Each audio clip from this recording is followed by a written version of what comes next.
क्षीर फाटिगले ताहा पनीर रे तैयारी होइथाय। पनीर रो मूल्य क्षीर ठारू अधिका होइथाय। अंगूर नष्ट होइगले ताहा मद रे तैयारी होइथाय।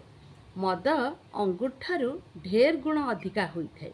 तेणु ए नष्ट आउ खराब जिनस रे काहेकि अधिका मूल्य हुए, कारण जड़े व्यक्ति जेबे असफलता हुए से सेतबेले भावे मु बहुत मूल्यहीन, किंतु ताहा नुहे, बरंच ताहार मूल्य आहुरी अधिका होइथाय, कारण से कष्ट करी करी ताहार मूल्य को से शेष रे द्विगुणित करिथाय।